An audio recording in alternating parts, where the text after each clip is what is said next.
What's that, Original? Yes, I think we should tell them about a fantastic way to economically take fantastic care of your parrot. Stick around, you just have to hear this. Hi.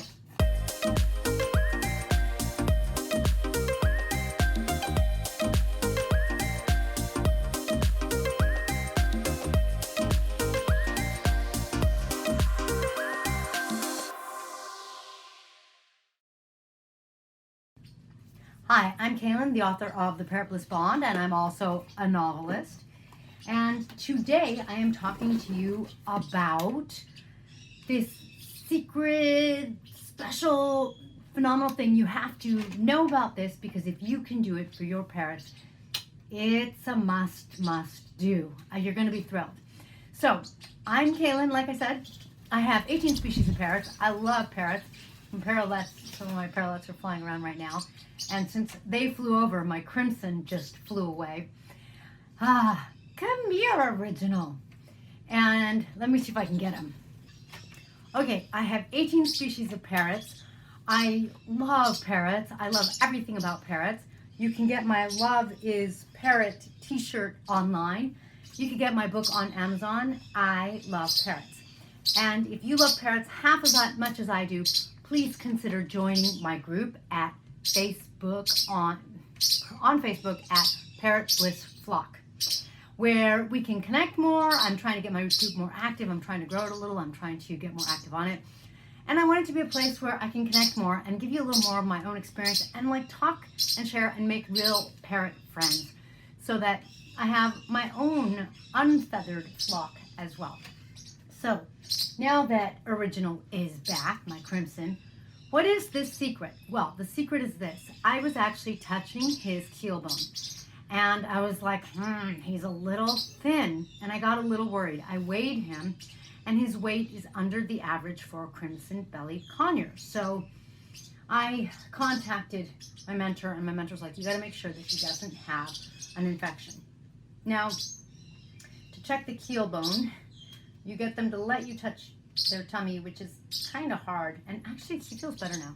It's kind of hard to do because like they think you're doing the step up. But anyway, so you know, I was like, oh man. And my mentor was like, yeah, you need to take care of this in case it is in fact an infection. And he's like, you're gonna have to get antibiotics. And I'm like, well, I guess it's time to do the vet. But then I remembered that my vet has the special thing, because my mentor was like, sorry, I know it's gonna be a couple $100.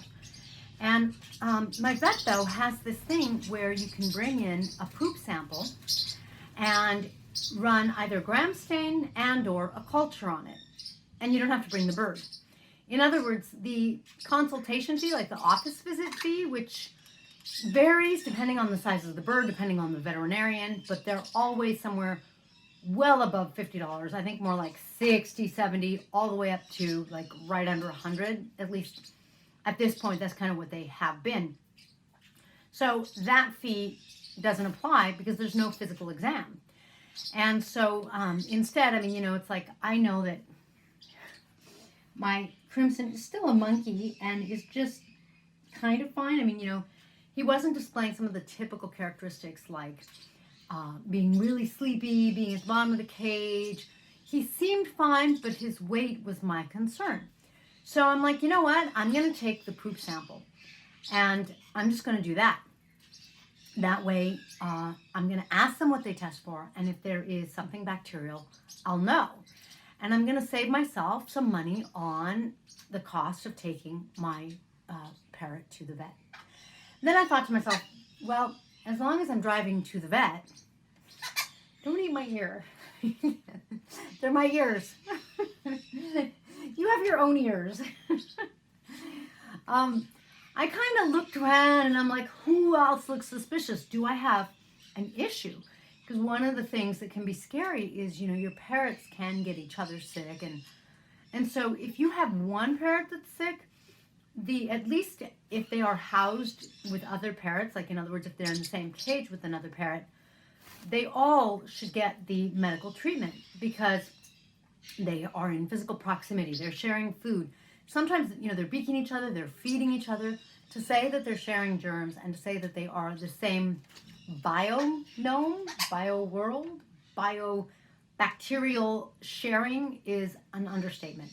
So it's really important to kind of check, because if they're in separate cages, it's far more likely that you're not going to have cross-contamination if one is sick. In another cage, maybe they're fine, but you don't know. It depends on whatever they have, if they have something, is airborne. It depends on whether or not when they're out of the cage, if they're in physical proximity or if they're sharing food, treats, water, then there can be cross-contamination. So I'm like, you know what? If I have something and I'm like using my suspicious eye and looking everywhere and checking, and I'm kind of going, is there anyone else I should check? And I did decide to also take a sample of my Linnies and of my Cockatiels. So then I'm sitting there, poop, I want fresh samples. Because I am not clear on how fresh the samples should be. I know that if you get a sample that morning and go to the vet, that's fine. But, it's like I don't want something that is from overnight. And I don't know if it's 12 hours old. Is it, So I'm like, poop. Did you poop? I'm watching. And, I'm just like, how silly am I? But I do like everything for my parrots. Hello, Rainy. Hello. There's one of my parrotlets. So I'm trying to basically make sure that the poop sample I'm getting is really coming from several members in that cage. In other words, I didn't want just original droppings, although he was the one I was suspicious of. Hello, Mr. Harris. Hi. They're not gonna. Oh, now Original's like, hey, this is my perch. This is my human perch, not yours. Yeah, so you want samples from more than just the one parrot if you can, especially because for the gram stain and the culture, the vet will take your samples and kind of mush them together and use that. And that way, if anyone in that cage has something, it'll show. And like I said, they all get treated anyway. So here I am trying to collect several samples. So what I did is I threw some fresh paper towel down because I like that it's white, because then it's like I can get a good look at it. And then I just cut out the poop samples, and then I didn't even have to touch anything, right? I cut around it, put it in my Ziploc bag, and then I'm like, okay, now you poop. Cut it out, put it in my Ziploc bag. And I took it to the vet. So the vet then, at the vet, they're like, do you want a gram stain, a culture, or both? So the gram stain is going to test for Clostridium and for yeast infection, is what they told me, and I also saw that online. Okay, what's going on? What's all this biting? In my videos, I say you don't bite. Yeah. And he's beaking, he's not biting. Are you hungry? Are they like, no? Are they getting you all riled up? What's going on? What's going on, huh? What is it? Are you hungry? Okay, after the video, we'll get you some food, okay? So I did gram stains. The gram stains tend to be less. Now, my vet, I think, has good prices. And so, what was the gram stain? The gram stains were under $30. Under $30,000. Something just popped up on my phone, and anyway.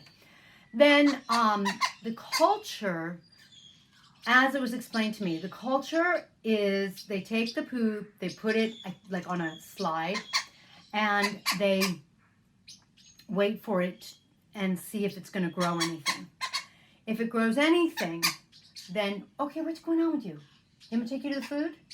I'll take you to the food. Okay, so the gram stain is, they put the sample on, I think, a slide. They watch to see if anything grows. If anything grows, then they put these rings or something, as it was explained to me, to see what the bacteria is going to react to. And that's how they're going to find out, basically, if this med works, that means it's this bacteria. If this med works, that means it's this bacteria. So I took 3 samples. Like I said, the Crimson-bellied Conures, the Cockatiels, and the lineolated parakeets. And I am so glad I did. The one I was most worried about was Original, who is now off eating. Are you eating? Sorta. Is he eating? And it turned out that he came out clean. And I'm like, are you sure? I think his poops were a little watery and he's a little thin. Like, does he have diarrhea? Well, and so the person I'm talking to is like asking, and she's like, oh, the vet's on the phone. Let me ask, someone who knows. And she's asking someone else, and the other person's like, it's really comprehensive. I can't make you a list of all the bacteria to test for because it's so comprehensive. So I don't know, like, it's impossible for them to test for every bacteria that a parrot can get, from what I understand. But if it's comprehensive, it's comprehensive. And she's like, I'm being told that if nothing grew, pretty darn good. Like, he's in pretty good shape. So I was so thrilled that Original seems to be great. And now he seems a little better, actually. Like, his keel bone doesn't seem so low for me now. And on top of that, they're like, but we did find Clostridium in the cockatiels and the lineolated parakeets. In the past, when I've asked my vet about that, I'm like, how did they get it? Is there, do I have someone causing me problems? Like, what can I do? How can I do a better job here? My vet's like, it's like in the air. Don't worry about it. Forget it. There's nothing you could do. And she's like, and cockatiel babies are just susceptible. So I go back to the vet and I get the medication for the cockatiels and the lineolated parakeets, and now they're getting treated. Now, in the meantime, though, I am also working on doing apple cider vinegar for everyone. And so I had gotten a handout from a different vet, and it says, use organic, non-pasteurized, non-filtered apple cider vinegar. So in case you've never done this before, because I kind of feel like people are like, oh, use apple cider vinegar. And you're like, okay, how? So I'm going to tell you, because I just took this inexpensive route to test basically, several of my birds, but at least 3 species. And it was $200, a little over $200, which is like nothing, because just taking one in the office would have been like 70, 80, depending. So that was pretty good considering all of the parrots that I got treated. But at the same time, I was like, you know what? Once or twice a year, the apple cider vinegar, hello, Rainy, is just a good thing. Let's see if we can, nope, we can't raise it anymore. Okay. I was hoping you could be in and you won't get on my shoulder. So I'm like, you know what, once or twice a year, I think I should just treat them, because you put it in the water and it's no big deal. So you want to put it in, actually, I'm going to tell you exactly what this says. It says it is also imperative that you mix it with drinking water. You cannot give it to them straight. Besides, I think it tastes terrible straight. They wouldn't drink it, and you can't drink apple cider vinegar straight. So she's saying drinking water, and so you can get bottled drinking water. I boil water. I let it sit until it's room temperature, and that's what I use. And I always boil water for my parrots so that I am not inadvertently giving them anything that, any bacteria that may be in my pipes or in the city water or whatever. Like, that's just what I do. Then it says use 1 tablespoon of apple cider vinegar to 1 gallon drinking water. Now, that's fine and dandy, and I guess if you get a gallon of bottled water, that might work perfect for you, because then you just measure 1 tablespoon. But like I said, I boil them, and one of my pitchers is 1.7 liters, and so I had to do all the math and figure it out. I would give you my math, but I don't want to be wrong and give you the wrong math. I think I'm fine. I double-checked my math, but I'll let you do your math. So then it says use this mixture as your bird's drinking water for 10 to 14 days. So that's what I'm doing. I'm really thrilled because, like, I feel good about it. I happened to, about a month ago, with my husband, we were watching videos on 2 parrots, 1 and 2. And, oh, hello, Hope. Now it's Hope and Rainy. My husband and I were watching a video on apple cider vinegar for humans. And it's kind of the same thing. I don't know the exact amounts, but in theory, it's probably a tablespoon to a gallon as well, but I don't know exactly what it's supposed to be for humans. I think we were doing like a spoonful in a glass, 8-ounce glass of water kind of thing. Or maybe it was a teaspoon. So if you want to try it, please look it up because I am not sure. I don't think it's going to hurt you, but it may not taste good. It may make your stomach hurt if you're using too much. Like, I just don't know exactly. But it's supposed to be really good for you because you're changing your pH, and bacteria aren't good at that. And I don't know how or why. And if you do, please enlighten me. Maybe you could comment and let me know what you know. But basically, it's like the good bacteria don't get affected because you have good bacteria. It's the good bacteria that basically mostly digest your food. And it's the good bacteria that keeps you healthy. And of course, good bacteria means that it's beneficial for you. It helps you digest your food. It helps you absorb your nutrients, that kind of thing.